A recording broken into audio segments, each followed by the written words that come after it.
Muraho neza mumeze mute? Reka tubasuhuze cyane kandi tubifurize ibihe byiza. Uyu munsi tugiye kurebera hamwe amategeko 10 agenga kugira neza. Hari igihe abantu bagirira abandi neza ariko ugasanga bahora bitotomba.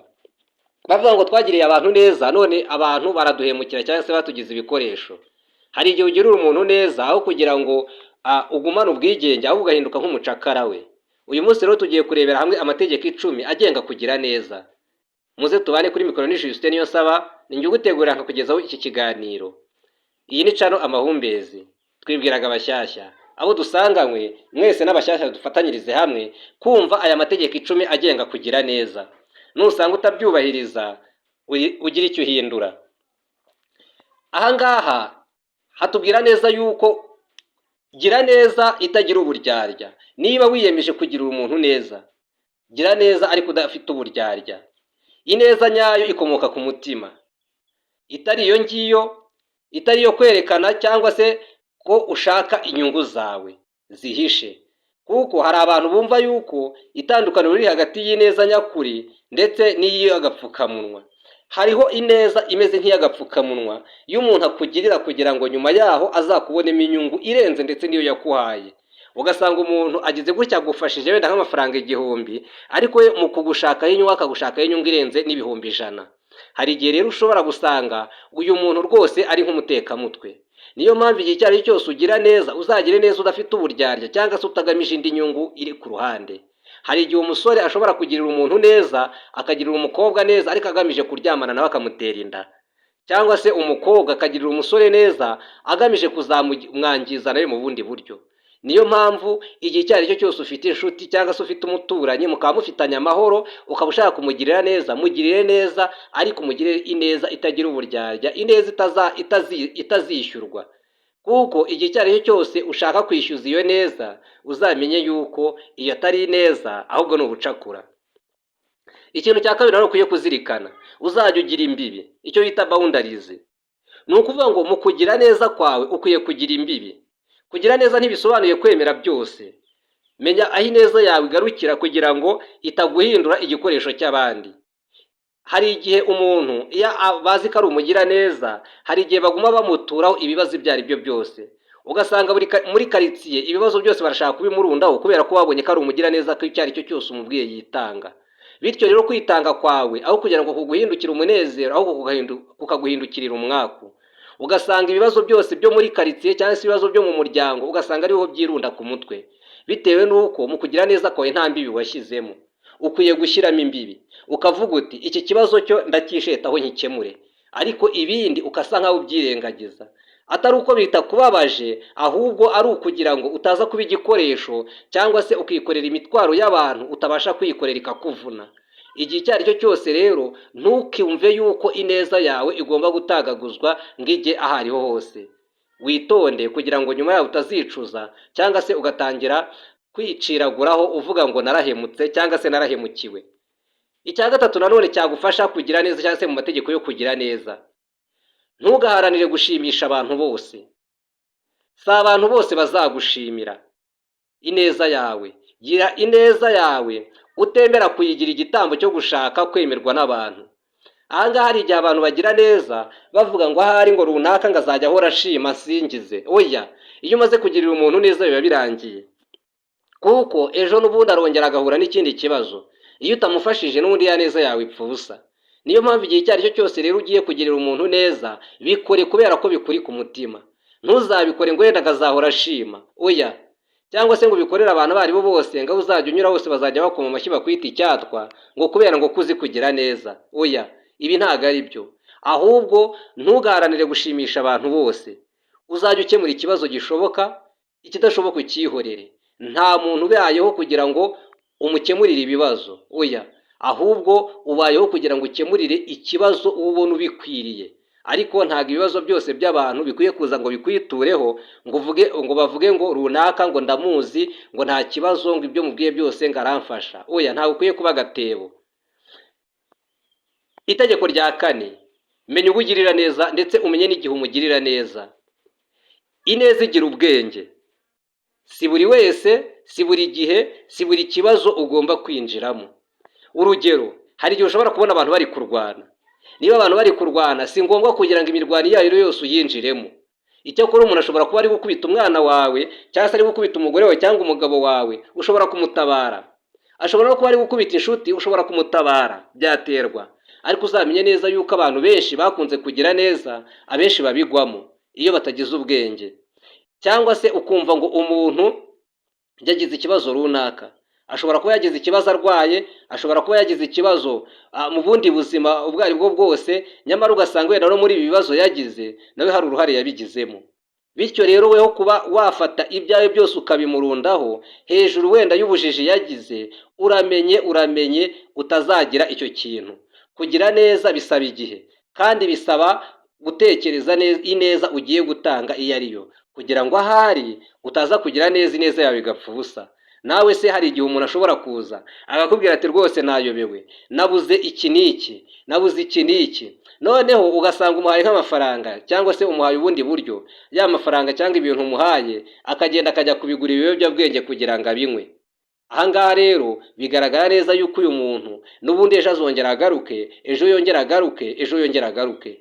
Kugira neza rero bisaba no kugira ngo ushyireho akantu kavuga ngo iki gihe ndagira neza, ariko ikindi ntabwo ndi bugire neza uyu muntu kubera ko maze kugenzura nkabona n'ubundi ineza atayikwiye. Buriya abantu benshi ntabwo bakeneye ineza yawe, ahubwo ineza yawe ikeneye we n'abantu bake cyane kandi koko bayikeneye. Umuntu ashobora kuba arwaye, umuntu urwaye burya aba akeneye ineza ya buri wese, uwo kumufasha nta kibazo kirimo. Umuntu ashobora kuba ari kwa muganga, nawe ushobora kumugirira neza, birashoboka. Ariko igihe icyo ari cyo cyose ufite uburyo kandi nawe ukumva nta hantu byaguhungabanya cyane, kuko nanone umuntu ashobora kuba arwaye ari nko kwa muganga bari kumuca nka miliyoni cyangwa se miliyoni 2, ntabwo ukwiye kugurisha isambu yawe ngo uri kwitangira uwo muntu.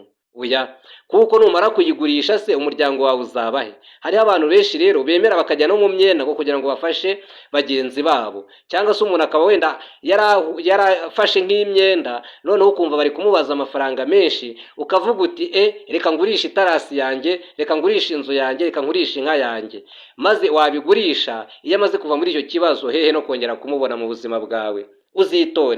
Uzitonde, menya ugirira neza kandi umenye n'igihe umugirira neza. Itegeko rya 5, ntukagirire neza witeze guhembwa. Hariho abantu benshi bagirira abantu neza bumva ngo ubwo mugiriye neza nanjye azamfasha. Iki ngiki niba ari cyo witeze rwose, menya ngo byararangiye. Iyo umuntu umaze kumugirira neza, byibuze mu bantu 10 hari igihe ashobora kuzamo umuntu umwe akazakugira neza akibuka uwawe, cyangwa se nawe akazakwibuka mu gihe kigoye. Ariko umenye neza yuko ineza wagize ntabwo izakugarukira uko byagenda kose. Hari igihe umuntu atwerera abantu nawe akumva ko bazamutwerera. Oya, ntabwo ariko bimeze. Nawe igihe uzaba ukeneye abo bantu, hari igihe uzasanga mu bantu 100 watwereye, uzasanga byibuze nk'abantu 10 cyangwa se 20 aribo bakugaruriye ku byo wabahaye. Niyo mpamvu no muri Bibiliya hariho ahantu havuga ngo Yesu yigeze gukiza abantu 10, ngo ariko mu kugaruka gushima hashimye umwe. Rero byumvikane neza ngo abantu bose ugirira neza ntabwo ariko bazagushima cyangwa se ngo babe bakugarurira ya neza wabahaye. Itegeko rya 6 rigendanye no kugira neza. Wubahe ineza yawe wowe ubwawe. Niba wumva uri kugirirwa nabi, kwemera gukomeza kubera ngo kuri mwiza si neza, ni ukwiyangiza. Hari igihe umuntu agira atya agatanga ibintu, ariko yamara kubitanga akabona ibyo bintu ntabwo byakoreshejwe icyo uwo muntu yabisabiye, nyuma yaho akongera akaza akakwaka ibindi. Iyo wongeye kumufasha uba uri kwiyica wowe ubwawe, uba uri kugirirwa nabi, kuko igihe icyo ari cyo cyose ibyo uri gukora bitari kugera ku ntego zabyo, nushaka ineza yawe ihagarike, kuko abo bantu batangiye kugufata nk'igikoresho, bari kugukoresha mu nyungu zabo. Niyo mpamvu udakwiye kuguma uta igihe ku muntu udashaka guhinduka. Inama ya 7, ineza igendana n'ukuri. Kuba uri mwiza ntibivuze ko ugomba kubeshya cyangwa se guhisha ukuri. Gira neza kandi uvuga n'ukuri mu bwubahane. Ni ukuvuga ngo ushobora kugirira umuntu neza kandi ukagaragaza wenda n'impamvu icyo gihombo yahuye nacyo, ukamubwira utari kuri inshuti yanjye, dore ndagufashije, wenda nkwaye ibihumbi 5, dore wari waraguye mu mwenda, uramenye uzagenze gutya na gutya, kugira ngo ahari ejo atazongera akagwa mu wundi mwenda cyangwa se mu rindi kosa bikaba ngombwa ko yongera kugukenera. Cyangwa se ushobora kubona umuntu afite nk'umurima ariko atawuhinga, nyuma yaho abantu basarura agatangira agasabiriza, neza. Ushobora kumugirira neza ukamufasha, ariko ukamwereka neza yuko akwiye no guhinga umurima we, nabyo byamufasha. Cyangwa se ushobora kubona umuntu afite n'amaboko kandi ukabona nta burwayi bukomeye cyane afite, ariko akaguma asabiriza. Ni byiza kumuha, banza umuhe, maze noneho umwigishe uko nawe akwiye noneho kuzigenza mu minsi iri imbere, bityo nubwo yasabaga ariko nawe akazagira abo abamusaba kandi nawe akabaha. Rero kuguma ufata umuntu mu buryo bworoshye umubwira uti ntamubwira nabi, ibi ngibi ubimubwira mu bwubahane kandi ukamubwira utamucira urubanza, kuko hari igihe wenda nawe ashobora kuba abitekereza ariko akabura uburyo. Ubwo rero biba bisaba kugira ngo umuzamure mu myumvire, bityo ataguma muri ya ngeso mbi yo gusabiriza. Inama ya 8 igendanye no kugira neza: ntukitiranye neza n'intege nke. Umuntu mwiza ashobora no guhagarara akavuga ngo oya. Gira umutima mwiza ariko ufite no kwihagararaho. Rero hari igihe umuntu aba mwiza noneho akaguma yitwa ye. Icyo umuntu amubwiye akaguma avuga ngo ye. Iyi ntago ari neza, ahubwo izi ni intege nke. Ahangaha biba bigaragaza neza yuko ufite intege nke. Gerageza, niba hari igihe umuntu aje akakubwira ati wenda ndashaka amafaranga ya naya, kandi aya mafaranga nawe ukaba wari wayapangiye ikintu runaka, mubwire ngo oya, mubwire ko adahari, kubera ko ayo ufite wayapangiye ikintu runaka. Ariko ushobora kuba wari wapanze nk'amafaranga yo gutanga mu bwisungane mu kwivuza, cyangwa se wayateganyirije umwana ku ishuri, hakagira umuntu uza akakubwira ati ndashaka amafaranga ya naya, ugahita uyakoraho ukayamuha, kandi nyamara aya mafaranga azatinda kuyakwishyura. Ubwo wowe bizagusaba kujya mu mwenda kugira ngo ukemure cya kibazo wagombaga gukemura.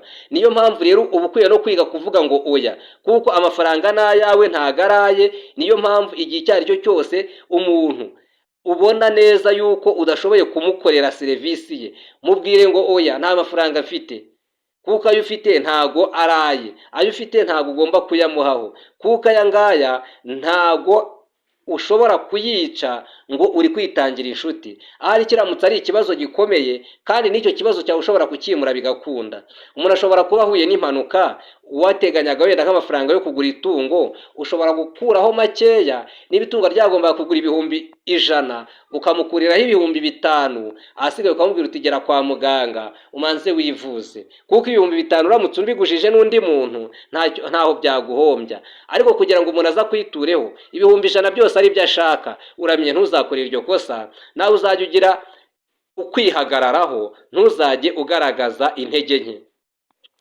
Itegeko rya 9: gira ineza itarengera amategeko n'indangagaciro. Ntugafate icyemezo kibi kugira ngo ube umuntu mwiza.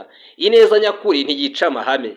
Ahangaha hagaragaza neza yuko igihe icyo ari cyo cyose ushaka kugirira umuntu neza, uramenye ntukamugirire neza ngo wice amahame wagenderagaho, cyangwa se ngo wice indangagaciro wagenderagaho, cyangwa se ngo wice amategeko. Kuko hari igihe umuntu ashobora kukubwira ngo ndashaka kugira ngo ungirire neza ungereze bino biyobyabwenge kuri runaka. Oya, kuko ibiyobyabwenge ntibyemewe. Igihe icyo ari cyo cyose rero ubyikoreye ukabijyana kwa runaka, ushobora gufatwa ugafungwa. Kandi uramutse ufunzwe witiranyaga kugira neza, ushobora kuzagenda ugahera muri gereza, kandi wa wundi wabiguhaye nta kintu azakumarira.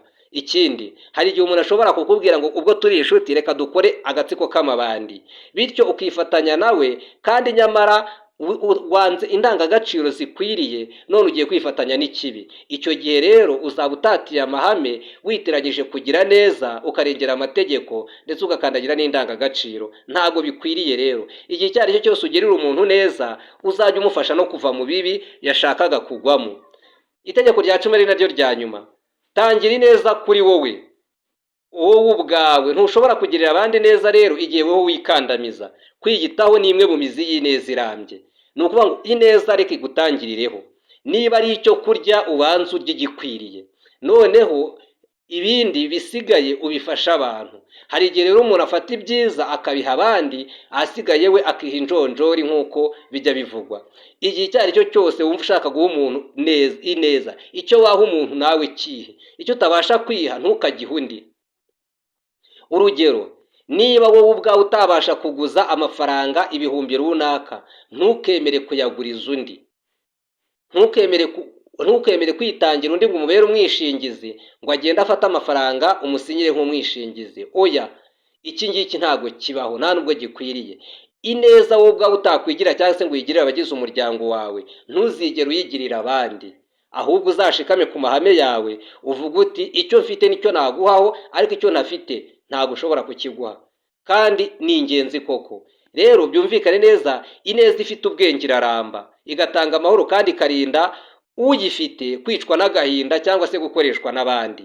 Ibi ngibi uzabizirikane, kandi icyo nkwifurije ni ukugira neza, ineza ijyana n'amategeko, ineza ijyana no kwikunda wowe ubwawe, ineza itajyanye no kwikandamiza, ahubwo ni ineza igufasha, igafasha n'uwo ugiriye neza.